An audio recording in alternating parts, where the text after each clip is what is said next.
Gazette du Togo, une vision sur l'actualité togolaise et sur le monde. Les élections municipales partielles dans 5 communes ont été effectives hier. Le président de la CENI parle d'une opération qui s'est bien déroulée dans son ensemble. Recommandation du comité contre la torture de l'ONU, quelles sont les attentes des Togolais? Nous allons également en parler. Et puis une nouvelle loi sur les manifestations publiques au Togo. Quelle opportunité pour ce pays-là? Les spécialistes, c'est sur Pyramide FM. Bonsoir et bienvenue. Pyramide FM, Pyramide FM. Intensément musique. Pyramide FM. Spero Maoulé, bonsoir. Bonsoir Honoré, bonsoir aux auditeurs de Pyramide FM. Spero Maoulé, président du collectif des associations de lutte contre l'impunité au Togo. Et Défense Apaki, bonsoir. Bonsoir Honoré, bonsoir tout le monde. Et bon retour. Merci beaucoup. Merci. Oui, tu as manqué un peu au rendez-vous depuis un bon moment de temps. Ouais. Et si c'est que l'appel était parvenu, je serai là. Bon, le plus important, c'est que j'ai repris. C'est tout. Merci.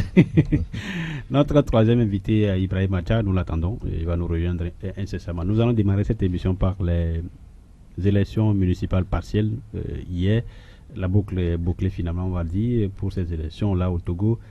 Les 117 communes auront désormais leur conseiller. Si tout se passe bien, puisqu'il faut attendre également que la Cour, d'abord la CENI donne les résultats, que la Cour suprême se prononce pour qu'on ait une idée. Mais du moins, les élections ont été effectives dans l'ensemble de ces 17 communes désormais.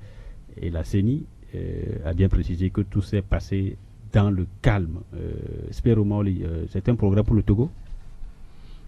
Oui, c'est un progrès pour le Togo, dans la mesure où même à la dernière élection municipale, donc la première vague, même si on s'est félicité que tout s'est déroulé dans l'ensemble de façon paisible, il y a quand même eu des poches de difficultés, des poches où les gens ont voulu faire de la violence, etc. Et donc on peut être satisfait que finalement, nous, notre grande satisfaction, c'est qu'on a 0 mort. Nous, c'est ça notre priorité. 0 mort, 0 blessé. Finalement, pour la dernière vague, là, je crois que c'est déjà pas mal. Mais jusqu'à aller dire que tout s'est bien déroulé, bon, il faut quand même mettre des réserves. Il faut mettre des réserves, c'est parce que hier, par exemple, autour de 14 heures, nous, on a appris qu'il y a eu des problèmes parce qu'il y a eu des bourrages d'urnes quelque part. Et donc, ça a créé des frictions. Mais heureusement que ça a pu être géré. Mais il ne faut quand même donc pas dire que tout s'est bien déroulé.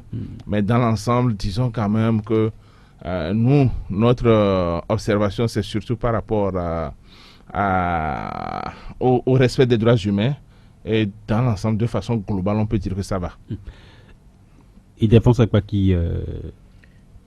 le Togo peut au moins aujourd'hui se targuer d'avoir mis en place ces communes-là, les élections locales. On en parlait depuis des années. Aujourd'hui, je crois que ça fait partie désormais de l'histoire. C'est un journaliste face à un défenseur des droits de l'homme qui a parlé tout à l'heure, je l'ai écouté. Le Togo a une spécificité en matière électorale. C'est-à-dire que au finish, on compte toujours des morts. Et donc, si aujourd'hui Spero dit que c'est un progrès pour le Togo, je crois qu'il est dans la peau d'un défenseur des droits de l'homme. Mais moi, j'ai des observations à faire parce que j'étais à l'intérieur du pays quand le vote a eu lieu. Et je vous assure que j'étais éberlué à quelques heures près de lire un communiqué de la CENI qui ajourne ce vote dont le code électoral dit qu'il est national dans certaines localités sans donner de raison jusqu'à aujourd'hui. Qu'est-ce qui a motivé l'ajournement de ce vote dans ces localités? Moi, jusqu'à aujourd'hui, je n'en sais rien. Je ne sais pas si vous savez. On parlait à l'époque de raisons techniques. Bien, de raisons techniques qu'on ne nous a pas spécifiées jusqu'à aujourd'hui. Or, vous savez que lorsque cette histoire a commencé, ce n'est pas du jour au lendemain. Le gouvernement a tout le temps de bien organiser, que ce soit techniquement et autres, l'élection qui est nationale. Alors, moi, je suis journaliste et je ne comprends pas parce que je peux voyager et quelque part là, je tombe dans un pays, on me dit, mais monsieur le journaliste, qu'est-ce qui a fait que ce vote qui est national dans votre pays, dans certaines villes, on a voté, dans d'autres, on n'a pas voté, quelles sont les raisons? Alors, la deuxième observation, c'est par rapport aux annulations. Qu'est-ce qui motive ces annulations? Mais la Cour suprême parlait d'irrégularités graves. Quelles sont ces conformément à irrégularités? l'article 148 du Code Oui, électoral. quelles sont ces irrégularités? Parce que moi, je suis d'accord qu'on parle de progrès en matière électorale. Et comme je l'ai dit tout à l'heure, il n'y a pas eu mort d'homme comme c'est le cas antérieurement. Ça, c'est un progrès. Je salue. Mais maintenant, qu'est-ce qui motive ou quelles ont été les raisons qui ont milité en faveur de ces ajournements et de ces annulations? Parce que le truc est national, a-t-on dit. Même la loi électorale le dit. C'est en cela que je dis, est-ce une pagaille ou bien est-ce, ou alors des gens encore des visées politiciennes, des calculs politiciens qui ont été faits? Moi, c'est la grande question et je suis inquiet. Espérons, c'est vrai, il y en a qui demandent depuis là que ça soit clarifié, surtout les communes dans lesquelles les élections ont été annulées, notamment dans Zion 4, Gapé, qui a pour chef le Gapé, et dans Wawa 1, où les votes ont été effectués, mais par après annulés pour irrégularités graves. Je crois, Honoré, que si les auditeurs tout au moins se rappellent, on avait fait une émission ici où nous avions déjà à l'époque relevé la précipitation pour les élections locales là et qui faisait que les choses ne pourraient pas aller bien. Et nous avions même demandé un report pour coupler ça avec la présidentielle. Et les gens ont dit non, que ce n'est pas possible. Et j'ai encore souvenance avoir dit que malheureusement, il y a une déficience en communication au niveau de la CENI, au niveau de la présidence, liée essentiellement à l'organisation de ces élections-là. Voilà, le problème demeure. On prend des décisions qui peuvent être justifiées. Le problème n'est pas là-bas, mais on ne communique pas suffisamment autour de ça. Et ce déficit de communication-là crée plus de problèmes que ça n'en crée. Et que ça n'en enlève. Voyez, ce n'est pas simplement par rapport aux élections. Dans beaucoup d'autres domaines où des tests législatifs ont été pris, il y a toujours ce problème de communication-là qui fait qu'on a l'impression que vous êtes des citoyens, vous vous taisez, les ordres arrivent et vous appliquez, puis c'est tout. Et le régime représentatif n'est pas comme ça. Même si les gens ont des postes, ils nous représentent. Et ils nous représentent, ils nous doivent donc des explications, des éléments de compréhension. Et ça nous permet de faire le contrôle de l'action publique. Et donc si on ne le fait pas, c'est vrai que ça crée toujours un problème. Et pour finir, je voudrais encore répéter que quand j'ai dit que tout s'est passé, je me suis placé uniquement sur l'observation des droits humains et des violences et des violations en matière de droits humains. Je ne suis pas allé sur le plan technique pour dire ça. De toutes les façons, à très court terme, je crois que le CACIT aussi va faire le compte rendu de ces observations où nous aurons à revenir sur le détail d'un certain nombre de choses qui se sont passées. Oui, ça, on l'espère vivement, puisque la plupart de ces ONG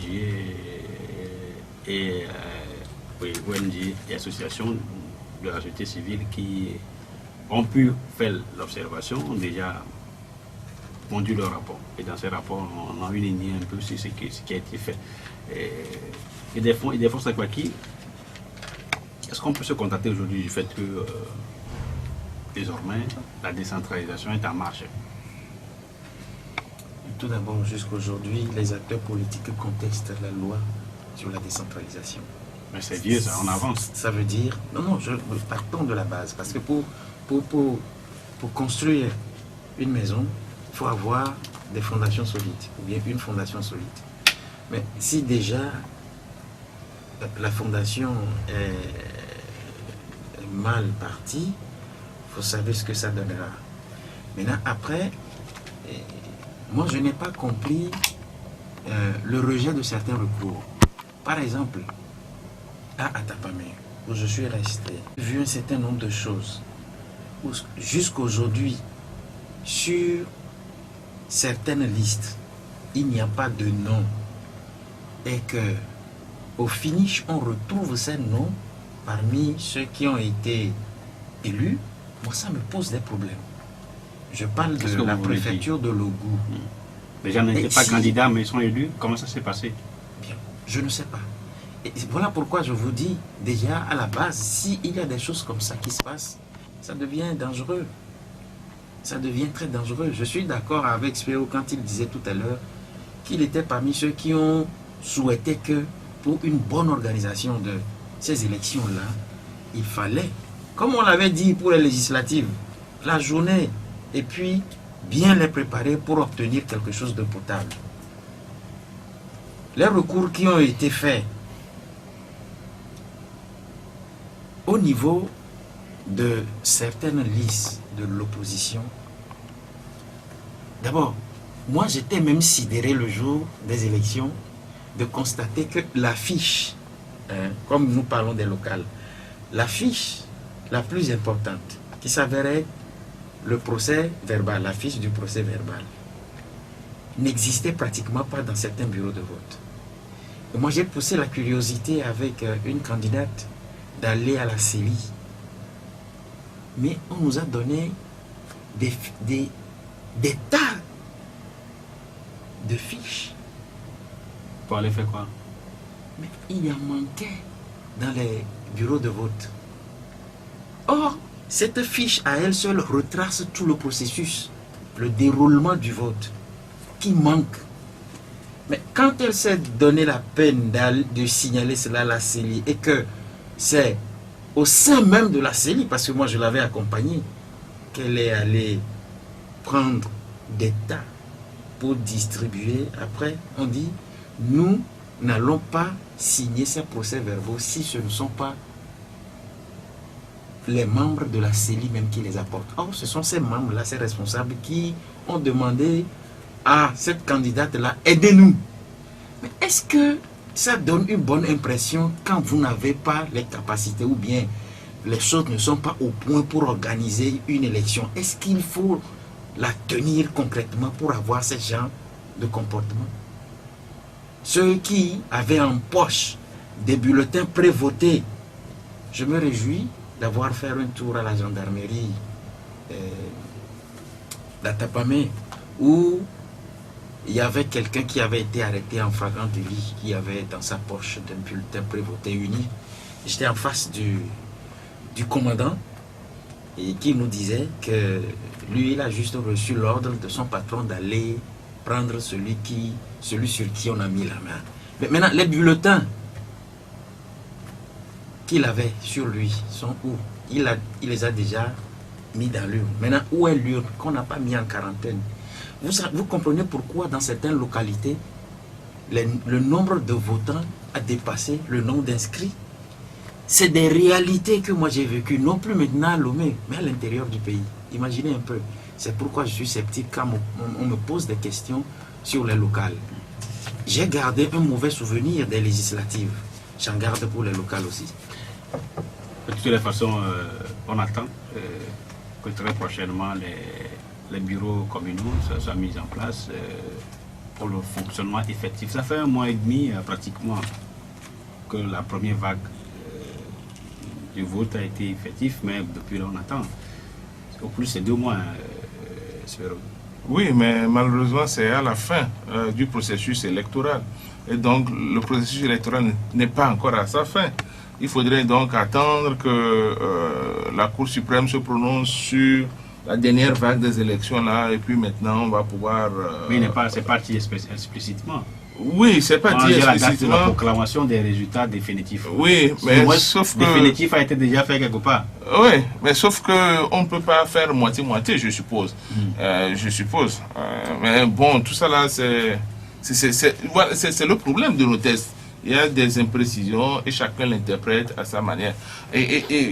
Avant de répondre à ça, je voulais rebondir sur un élément de Ildefonse, c'est qu'il a parlé des procès-verbaux. Moi, j'ai remarqué que les procès-verbaux ne sont plus des papiers carbonés qui donnent la conformité entre ce qui est écrit au-dessus et ce qui est écrit en dessous, mais que c'est des photocopies qu'on remplit à plusieurs. Et donc, ce qui voudrait dire que les écritures peuvent ne pas être les mêmes, et ce qui est écrit, on peut mettre un mot à la place d'un autre très facilement, parce que finalement, c'est des photocopies, chacun, on va remplir 5 ou 6 photocopies et faire signer par tout le monde. Je ne les vois pas prendre le temps de tout lire parce qu'on va se dire, ah oui, c'est ce que j'ai déjà lu, et on peut glisser facilement des problèmes dedans. Ça va apporter des problèmes d'authentification de ces papiers-là. C'est pour ça que le processus avec papier carboné était meilleur. On sait que ce qu'on a écrit en haut va se faire revoir sur tout ce qui est en bas. C'est la même écriture, c'est avec ou les mêmes erreurs ou les mêmes bonnes choses. Et donc ça aussi c'est un problème important.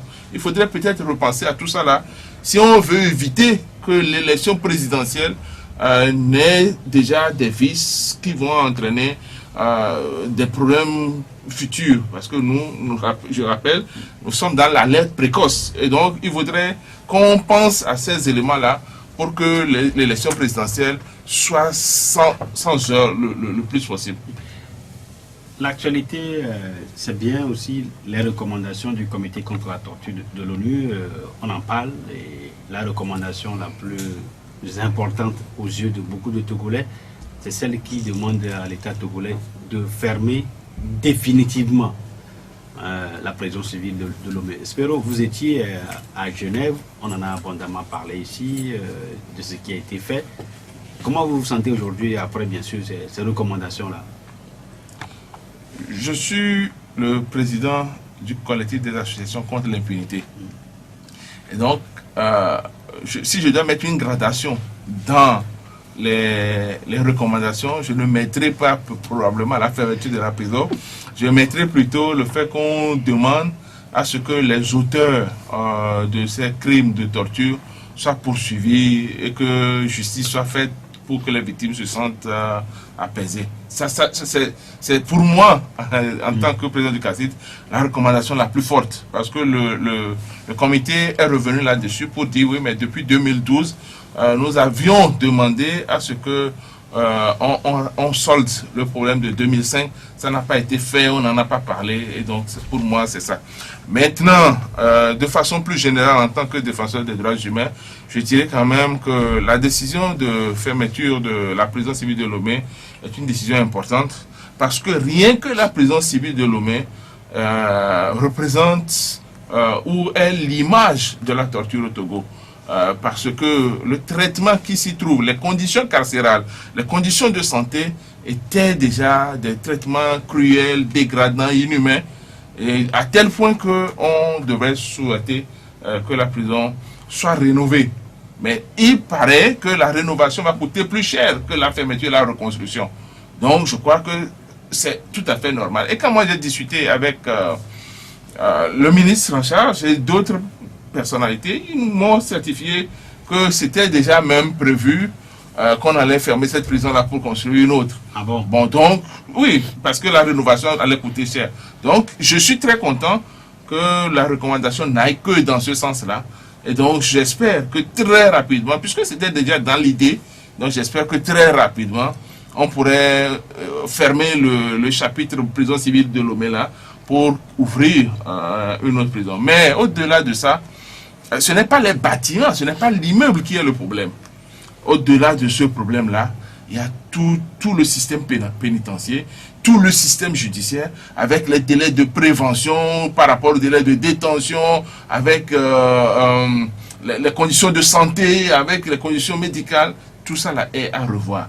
Et donc ce n'est pas les bâtiments seuls qu'il faut voir, mais il faut voir au-delà de ces bâtiments-là. Mais il semble que vous qui étiez là-bas, vous qui êtes de la société civile, que vous avez travaillé à saboter le Togo. C'est ce que le Conseil des ministres avait dit avant la sortie de ces recommandations. Oui, nous avons eu à voir le communiqué ayant sanctionné le Conseil des ministres qui a suivi. Je ne sais pas pourquoi cette phrase-là est ressortie. Vous savez, dans tous les pays, les organisations de la société civile font ce que nous appelons la veille, font le plaidoyer, font l'accompagnement. On ne va pas se lever et puis aller commencer par crier dehors qu'il y a ce problème-là. Nous avons soulevé un certain nombre de problèmes déjà depuis longtemps. Et nous avons envoyé le même rapport alternatif à l'État togolais. Et donc, on ne peut pas dire qu'on est allé saboter. Donc l'État togolais a connaissance de votre rapport. Évidemment, ce n'est pas un document qu'on cache. C'est un document qui est toujours officiel. Et tout le monde a connaissance de la situation au niveau de la prison civile de Lomé. En parler, et surtout que Richard, je précise, les gens ont fait des visites. Nous sommes allés à la prison civile de Lomé plusieurs fois avec l'OMCT. Il y a même les représentants du CAC qui sont venus visiter la prison civile de Lomé. Donc ce n'est pas... On est allé dénigrer le Togo, nulle part. Je ne sais pas si les gens se dédouanent auprès du chef de l'État en inventant des histoires, mais dans la réalité, les choses se passent toujours comme ça. Vous voyez, aujourd'hui, par exemple, on a sorti une loi sur les manifestations publiques. Nous avons commencé par parler. Nous allons continuer par parler. Nous allons écrire. Mais si on ne fait rien, mais nous, on veut aider la population togolaise. Et donc, on est obligé, s'il y a des recours hors du pays, de les faire. Est-ce que dans ce cas-là, on va dire qu'on a saboté le Togo? Non. Je pense qu'il faut penser autrement si on veut construire ce pays-là. Ou bien, quand nous en parlons, vous nous écoutez, vous nous invitez, on essaie de trouver une solution ensemble pour l'intérêt du peuple togolais. Et tout le monde est content et tout est bon. Ou alors vous ne nous écoutez pas, mais nous, on a besoin de protéger la population togolaise et de nous protéger nous-mêmes. Dans ce cas, nous sommes obligés de nous référer aux instances onusiennes.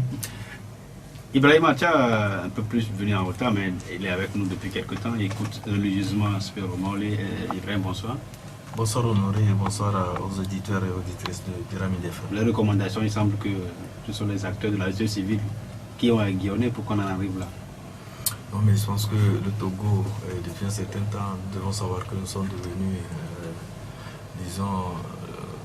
nous sommes dans la ligne de mire des acteurs des droits de l'homme parce qu'il y a beaucoup de choses qui s'y passent et à chaque fois, il y a des communiqués, des rapports qui sont dressés sur la situation des droits de l'homme dans notre pays. Nous avons connu des situations et avec surtout ce qui s'est passé dans l'encadrement des manifestations. Vous avez vu ce qui s'est passé, il y a eu assez d'éléments qui ont ameuté la communauté internationale par rapport à la situation des droits de l'homme dans notre pays.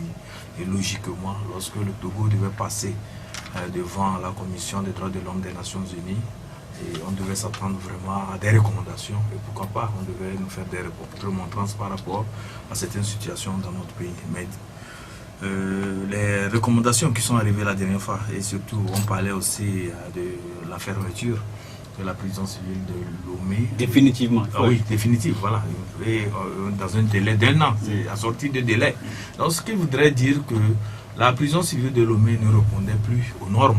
Parce que quand on parle de la prison, certes ce n'est pas un hôtel, mais quand même, il y a le minimum quand même de conditions qu'il faut mettre sur place de manière à ce que le prisonnier qui est là-bas ne se sente pas comme un animal, c'est-à-dire que laissé à lui-même ni dans des conditions inhumaines, dégradantes. Je pense que ce n'est pas de cette façon que nous voulons construire la société humaine que nous tous nous voulons. Donc voilà ces considérations qui ont amené les instances onusiennes à faire des recommandations, à demander à ce que cette prison soit fermée. Bon, nous ne pouvons que saluer cette décision et en même temps demander de la part de cette communauté internationale ou bien de la Commission des droits de l'homme des Nations Unies d'aider le Togo, puisqu'il y avait déjà cette volonté d'aller vers la construction des prisons modernes. C'est déjà le cas de la prison de Balimé où, selon ce qu'on nous dit, répond au moins aux normes en matière de lieu carcéral. Et donc si tel est le cas, je pense qu'il va falloir encore des plaidoyers. Les associations des droits de l'homme, ceux qui étaient à Genève, doivent aussi faire le plaidoyer pour que vraiment le Togo puisse être aidé pour qu'on ait une prison décente, une prison où on ne sentirait pas qu'on amène les gens dans la jungle. La précision que je veux faire, et c'est très important, c'est que lorsque certaines autorités sont en place, sont dans l'exercice de leurs fonctions, pour eux, la prison, c'est pour les ennemis, c'est pour les adversaires, c'est pour les gens qui ne portent pas dans leur cœur.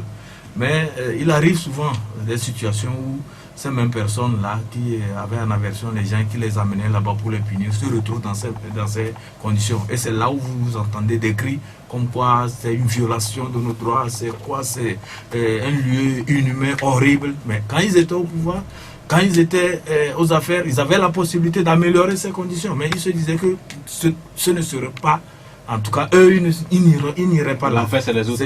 L'enfer, c'est les autres. C'est ce que nous avons vu au Niger avec Tandia Momodou qui envoyait n'importe qui en prison parce qu'il les amenait pour les punir. Mais une fois que lui-même s'est retrouvé là-bas, il a commencé par crier des conditions de détention. Vous comprenez? Donc voilà la remarque que je voulais faire pour que nous créions une société humaine vraiment. Je remarque que tu es allé trouver l'exemple très loin du Togo. Hein. Il y en a au Togo. Moi, je ne dirais pas. Ildefonse, vous avez parcouru un peu ces recommandations-là. Qu'est-ce qui a retenu votre attention dans l'ensemble? Alors, je voulais faire quelques remarques avant de rebondir sur la question. Je voudrais avant tout remercier ces confrères de Liberté qui, à travers un documentaire, il y a quelques mois, nous ont permis d'avoir une idée sur ce qui se passe réellement à la prison civile. Ça n'a pas été facile pour eux. Et ça dit que c'est une suite logique parce que je ne comprends pas pourquoi un journaliste qui réalise un documentaire peut être entendu par le service de renseignement. On me dirait qu'il attenterait à la sûreté de l'État, que j'accepterais qu'il soit écouté par le service de renseignement et d'investigation. C'était la première remarque. La deuxième remarque, c'est par rapport aux ONG et organisations de défense des droits de l'homme qui ont participé à cet examen-là et qui ont communiqué sur les réalités du Togo. Je voudrais les encourager, les féliciter, les remercier. Qu'on dise que, à travers ce qu'ils ont dit, ils ont aiguillonné le Togo, mais ce sont des êtres humains qui forment la famille togolaise. Et si ça ne va pas, il n'y a que les Togolais qui peuvent parler à notre nom. Vous avez bien fait. Grand frère Spero, merci beaucoup. Mais ça veut qu'ils ont saboté le Togo. Non, mais ceux qui... Je peux me retrouver dans ces trois images. Au Togo, on peut arrêter n'importe qui à tout moment. N'importe qui et à tout moment. Surtout lorsque tu deviens dérangeant. Il y a deux cas. Il y a Bojona et puis Sativi. Je les mets de côté. Au même moment, les vrais auteurs des crimes, quels qu'ils soient, sont en liberté, quelquefois promus. Vous voyez le paradoxe.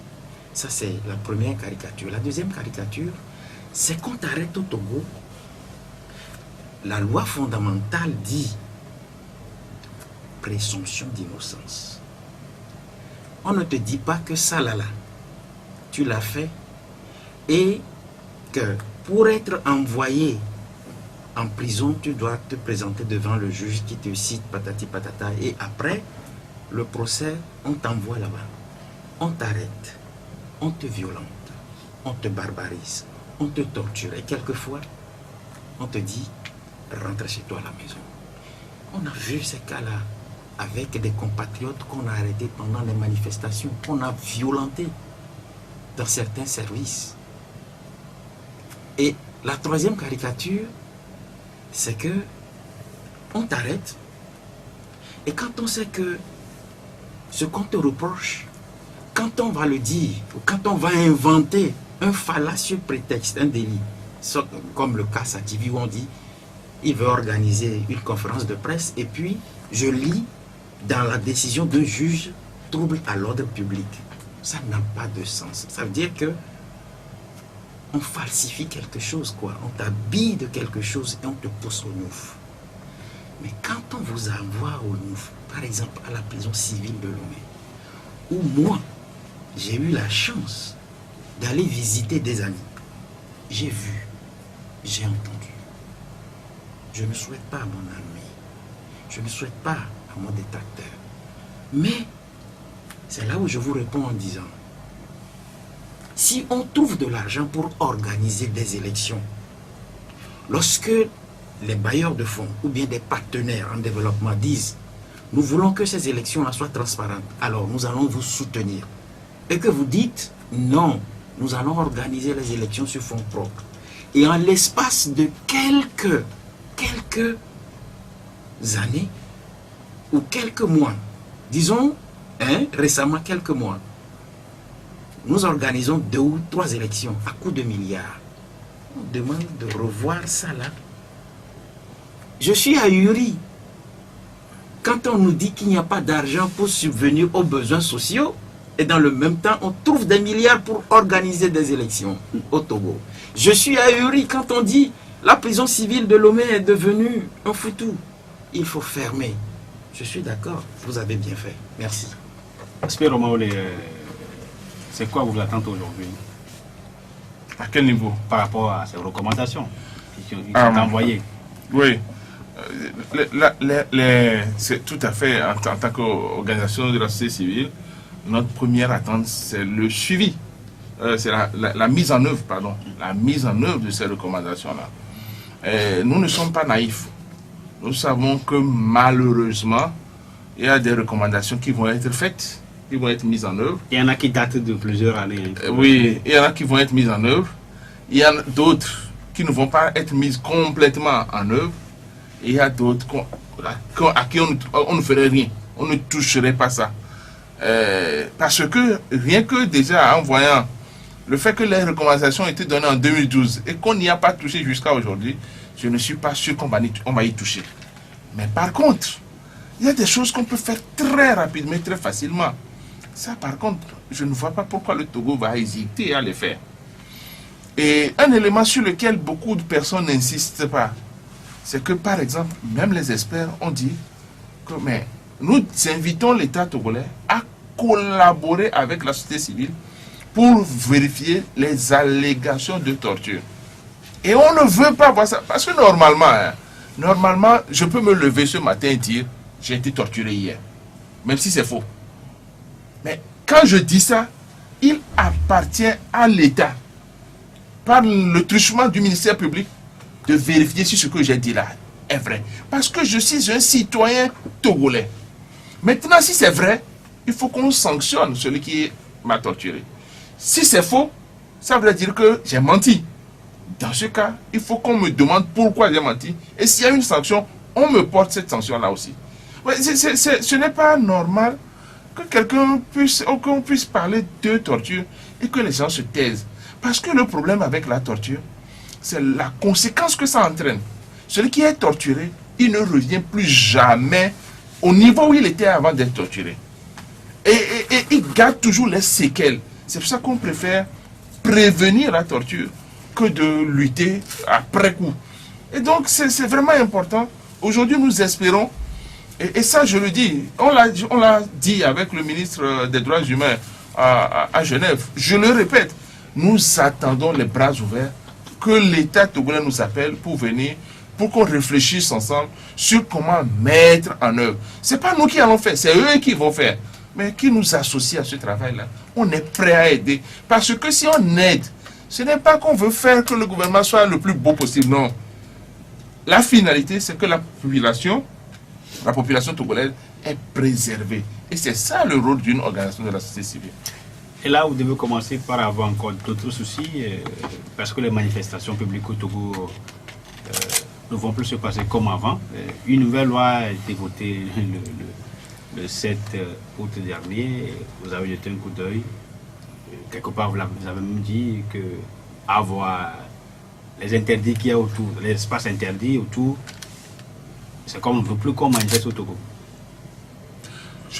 Honoré, excusez-moi, j'ai une chose à dire.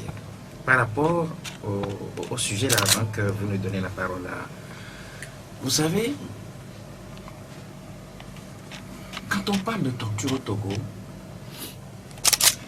personnellement, je ne dirais pas que j'ai été une fois arrêté, torturé. Mais j'ai des proches, j'ai des amis qui gardent encore les séquelles de la torture. J'ai comme l'impression que nous sommes retournés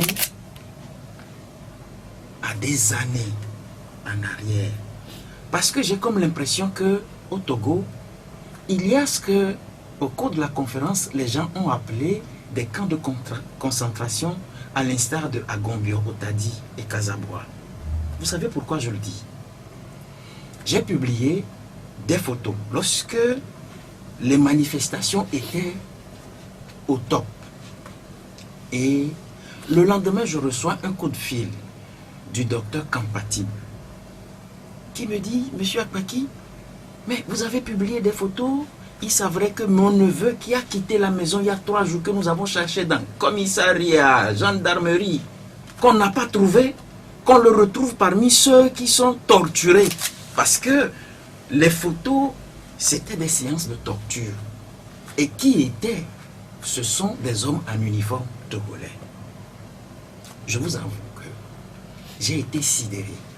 Et j'ai compris que des informations que je recevais par rapport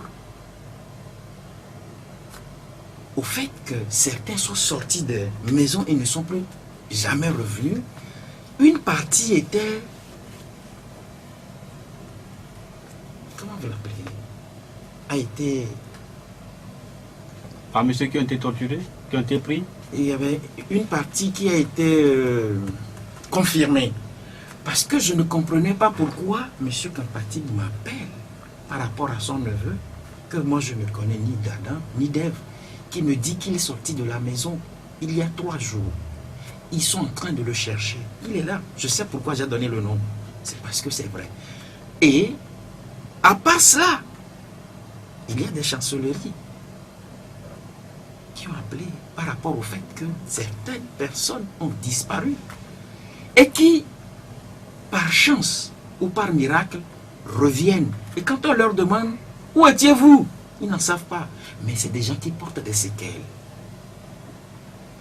Faisons tout en sorte que cette histoire de torture-là cesse et que les vieux démons d'Agombio, d'Otadi et de Kasaboua ne reviennent plus au Togo. Et là, il parle des manifestations, c'est ce à quoi je parlais tout à l'heure. Tel que voté pour cette nouvelle loi, on parle forcément de restrictions. De restrictions, oui. Mais avant de parler de la loi même, il y a un élément sur lequel on insiste souvent, mais apparemment, ça ne porte pas. J'espère que, depuis qu'on en parlait, il n'y avait pas Pyramide FM. J'espère que maintenant qu'il y a Pyramide FM, on va mieux nous écouter. Une loi, il y a certaines lois qui n'ont pas d'incidence directe sur la population, en tout cas entre guillemets. Mais il y a d'autres, ça engage toute la vie de la population. Et lorsque on rentre dans le processus de mise en œuvre d'une loi, il y a dans les pays une pratique qui voudrait qu'à un moment donné, on fasse connaître à la population ce projet de test pour que les gens et toute la communauté nationale puissent réfléchir là-dessus. Au Togo, c'est toujours comme si les tests doivent être à vase clos jusqu'à ce que vous ne voyez que ça sorte. Ce test sur les manifestations publiques là gagnerait nettement si on avait soumis, par exemple, à la réflexion des organisations de la société civile, aux partis politiques, aux syndicats, etc. et qu'on recueille des informations. Il semble qu'il y avait une plateforme du ministre. On en parle toujours. On parle toujours de cette plateforme qu'on ne voit pas. Ah, vous ne voyez pas? Pour les tests là, en tout cas, nous, on n'a pas été associés à la rédaction de ce test-là. Et franchement, on n'a pas été associés. Et on a entendu, comme tout le monde, un mercredi soir, que le test est en train d'être voté. Et ce test-là, nous, ce qui nous chagrine, c'est que déjà même quand on n'avait pas touché à ce test, au test de 2011, nous, on avait déjà sorti plusieurs documents pour montrer qu'il y a des problèmes avec ce test-là.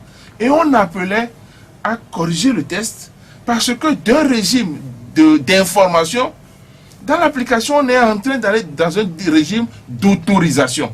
Et ça a déjà posé pour les problèmes. Il y avait des thèmes qui n'étaient pas expliqués. Du coup, l'interprétation du ministre ne cadrait jamais, presque jamais, avec l'interprétation de ceux qui veulent organiser. Et ça créait des conflits pour lesquels nous on appelait à ce que le test. On a écrit des documents qui sont sortis. La moindre des choses, c'est de nous demander, mais comment vous voulez que ça se fasse? Pas forcément nous. On pouvait demander à d'autres organisations de la société civile. On voyait déjà que ce test-là limitait la liberté fondamentale qui est celle de manifester, qui est consacrée par toutes les normes internationales et par la constitution togolaise.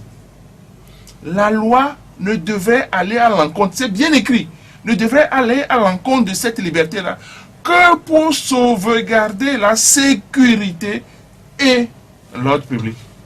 On parle de sécurité, on parle de terrorisme, oui, de menaces terroristes. Oui, mais ça doit être motivé clairement pour qu'on sache. Et que ça doit être la solution idoine pour régler un problème. Vous voyez, maintenant, je vais terminer par là si tu permets. Le texte qui vient d'être sorti là est encore plus liberticide que l'ancien qui existait. Je donne un exemple très simple. On dit dedans qu'il ne faut pas manifester devant les chancelleries ou dans les zones proches des chancelleries. Aucun élément du texte ne délimite ce qu'on appelle zone. La zone, c'est quelle circonférence? Si le ministre veut, il peut l'étendre le plus large possible. On ne donne même pas la possibilité aux juges d'apprécier le texte parce que tout est déjà ficelé dedans, de sorte que le juge même n'a plus rien à dire. On dit que les observations faites par le ministre doivent être strictement observées. Oui, mais malheureusement, dans un État, les libertés fondamentales sont jaugées par le juge. C'est le juge qui juge les libertés fondamentales. Ce n'est pas le ministre. Le ministre, c'est lui qui pose les actes. Et donc, ça doit être jugé par le juge. Et malheureusement, on ne nous donne même pas cette prérogative-là. Et c'est vraiment... Il y a beaucoup d'éléments qui ont été changés, mais qui donnent plutôt un caractère beaucoup plus liberticide que la loi de 2011, qui déjà, nous trouvions, était liberticide. Ibrahim Atia, c'est quoi l'opportunité d'une loi pareille en ce moment? Moi, je pense que le commissaire du gouvernement a évoqué deux raisons. Il y a la raison sécuritaire et la raison économique. La raison sécuritaire, c'est que la sous-région est prise en otage par des velléités terroristes et djihadistes. Et donc, il était important, selon eux, de voir dans quelle mesure on peut mieux organiser les manifestations publiques dans notre pays. Et le côté économique, c'est que se basant sur les expériences des manifestations qui se sont déroulées, notamment à partir du 9 août 2017, le constat en tout cas de bouleversement ou bien d'une situation qui ne permettait plus les activités économiques dans les centres vraiment reconnus. Je vais faire allusion à Décon, par exemple, où on disait que c'est un centre d'affaires, mais avec les marches, les riverains se sont plaints que ça ne marchait plus, les marches bousculaient leurs activités économiques, et comme quoi le ministre a estimé que ce n'était plus bien que l'itinéraire tracé par les organisateurs des manifestations puisse passer par ce centre d'affaires ici à Lomé. On a parlé aussi des chancelleries, comme le disait M. Spiro, on a parlé aussi des camps et autres. Mais quand vous voyez un peu toutes ces restrictions, et en me référant un peu aux échanges qu'il y a eu avec certains responsables des associations des droits de l'homme, c'est comme si je prends le cas de Lomé, il n'y a plus d'endroit où on peut manifester.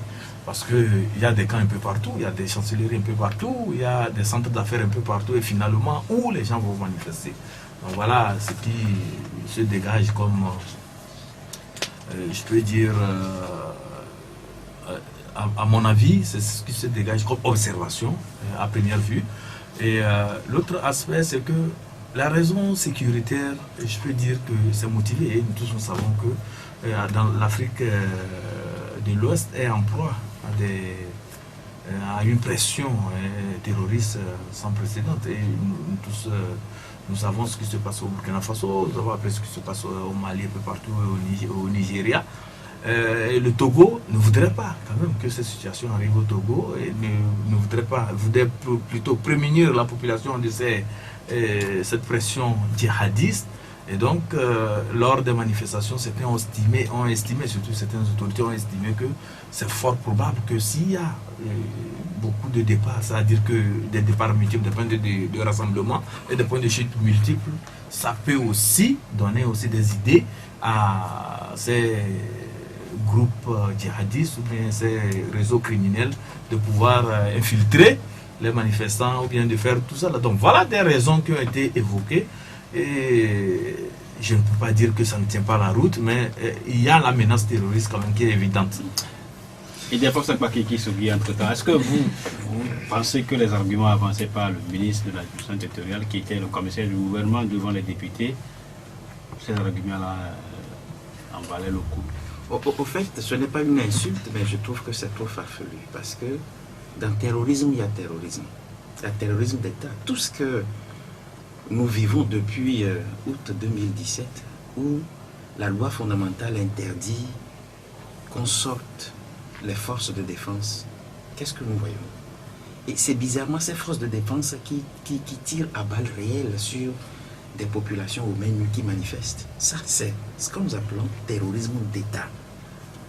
Voilà pourquoi je me souviens tout à l'heure, quand Ibrahim était en train de faire son analyse, ça m'a fait sourire. Mais je suis un tout petit peu gêné parce que j'ai suivi, j'ai fait l'analyse de trois textes qui ont subi ce que nous appelons modification. Je suis d'accord avec vous. Si on nous dit aujourd'hui que nous avons quelque chose comme règlement intérieur qui régit le boulot de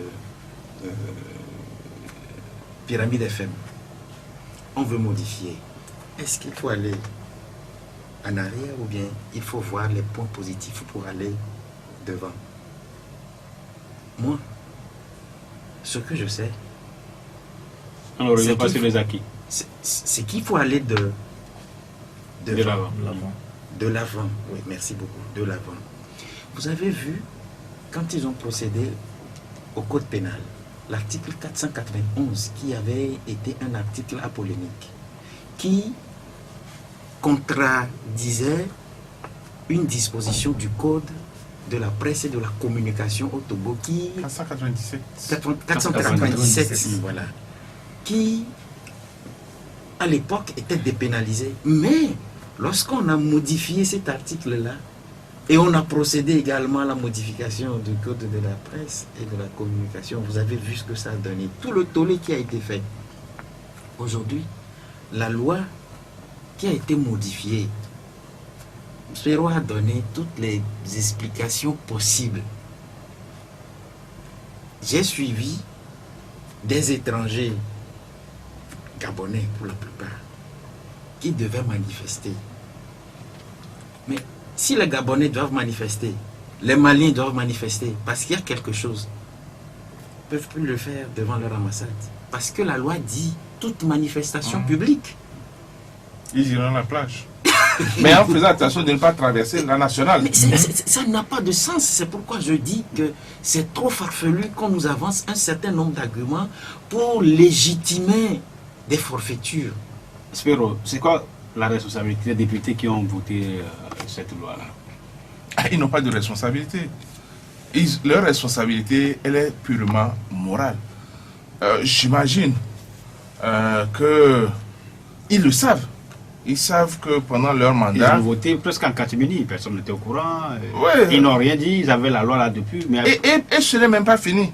Pour avoir ce test même qu'ils ont adopté, ça a été très compliqué.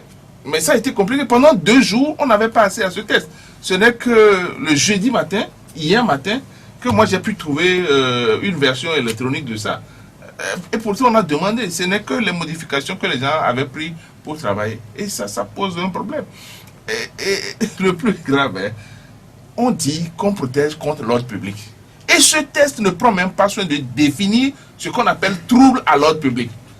Et donc du coup, mais il y a il y a une liberté extraordinaire pour le gouvernement ou pour le ministre ou pour le préfet d'interdire toute forme de marche. Il suffit de dire que c'est une atteinte à l'ordre public, l'affaire est réglée. On dit, si vous n'avez même pas suffisamment de forces de sécurité, vous pouvez interdire. Mais est-ce qu'on va nous donner le nombre de forces de sécurité disponibles sur le territoire togolais pour qu'on puisse savoir quand programmer les marches et autres? Il y a beaucoup d'éléments qui montrent que ce test-là, franchement, il n'est qu'à l'étape de l'adoption. Et je l'ai déjà dit quelque part, je voudrais que le chef de l'État refuse de promulguer ce test-là, qu'il le renvoie encore à l'étude pour que les gens puissent tenir compte. Parce qu'apparemment, ils n'ont pas vu tous les contours de la chose avant de prendre ce test-là. Voilà l'exemple des étrangers. On fait un problème au Mali. Les Maliens sont très fâchés là-bas. Les ressortissants maliens du Togo veulent manifester. Mais ils vont manifester devant leur ambassade. On leur dit, pas de manifestation devant l'ambassade. Plus grave. Nous sommes, par exemple, à la fonction publique. Nous travaillons, par exemple, dans une institution de la République, par exemple. Et la gestion n'est pas bonne. On veut manifester. On nous dit de ne pas manifester là-bas. Donc, on quitte nos services pour aller manifester loin ailleurs. Et encore que, même la police a le droit de faire les manifestations. Ça se fait partout. Donc, eux aussi, ils doivent sortir de leur commissariat ou de leur gendarmerie, si c'est des gendarmes, et aller rester quelque part où ils ne sont pas dans une zone. Et encore, la zone, je précise, la zone n'est pas délimitée. On ne nous a pas dit, par exemple, 1 km à la ronde ou 5 km à la ronde. Alors, avec les chancelleries qui sont éparpillées un peu à Lomé, on n'a pas le même schéma où, par exemple, à Abuja, les chancelleries sont ensemble, ou à Accra, les chancelleries sont ensemble. Les commissariats sont éparpillés. Les camps sont éparpillés. Finalement, ce matin, j'imaginais, j'ai voulu faire le trajet. Je crois que, par contre, il y a eu une possibilité. Vous pouvez commencer la marche au niveau de Gapoto et longer vers le bas, au niveau de la lagune. Mais vous ne pouvez pas arriver au marché parce que c'est une zone économique. Donc finalement, il n'y a pas moyen de faire la marche. Il faut rester là, en face. En face de la lagune. Mais je crois que... Oui, mais c'est dommage. Il faudrait qu'on revoie ce test-là. Parce que franchement, c'est l'un des tests les plus liberticides que le Togo ait eu à produire ces derniers temps-là. On va finir là. Vous avez 30 secondes pour finir comme mot de conclusion. Il défonce et puis non, mais moi je l'ai dit tout à l'heure que ce n'est pas qu'on a l'impression, mais on tombe dans un gouffre lorsque le gouvernement agit comme ça. Il faut avoir le courage de le dire. Si les manifestations d'août 2017 jusqu'à un passé récent ont fait des ravages, mais pour poser un acte, posez-le et ayez à l'esprit que c'est des actes responsables qui peuvent apporter au moins le bonheur aux populations que vous gouvernez. Ibrahim? Moi, j'ai toujours fait un plaidoyer à l'endroit des associations des droits de l'homme de faire toujours un travail de pédagogie, de ne pas toujours rester dans les histoires de dénonciation, de rapports, mais d'aller aussi vers le gouvernement, de faire des propositions. Je sais qu'il y en a, il y a des associations qui en font, mais je les exhorte vraiment à le faire davantage pour que le pays que nous avons en partage soit vraiment un pays où nous pouvons vivre dans la paix et surtout dans le respect des droits de l'homme. Mais les marches de soutien aussi sont bloquées. Hein. C'est des manifestations publiques. Mais ne soyez pas surpris que ces marches-là aient payé au Togo. Non, ça ne pourrait plus se faire non plus. On a dit simplement manifestation publique. On n'a pas dit de dénonciation, de revendication ou de soutien. Donc il n'y a plus de manifestation publique sur les trajets. Vous ne serez pas surpris si ça arrive. Puisque celui qui apprécie va dire il n'y a pas de problème, passez ici, venez chez moi. Il n'y a que lui seul qui apprécie. C'est le Togo, il est toujours un pays atypique. Vous avez raison. Ibrahim Acha, il est le directeur de la publication de Temps Nouveau, Spéromon, le président du collectif des associations de lutte contre l'impunité CACIT, et Ildefonse Akbaki, directeur du site d'information La Gazette du Togo. L'émission a été mise en onde par Romaric Freitas. Bon week-end chez vous, on se retrouve lundi à partir de 16h. La Gazette du Togo, une vision sur l'actualité togolaise et sur le monde. Rejoignez-nous sur le www.lagazettedutogo.com. ou sur nos comptes Facebook, Twitter et YouTube. Pour tout contact, écrivez à contact@lagazettedutogo.com ou appelez le 92 80 88 53. La Gazette du Togo, c'est l'information en continu.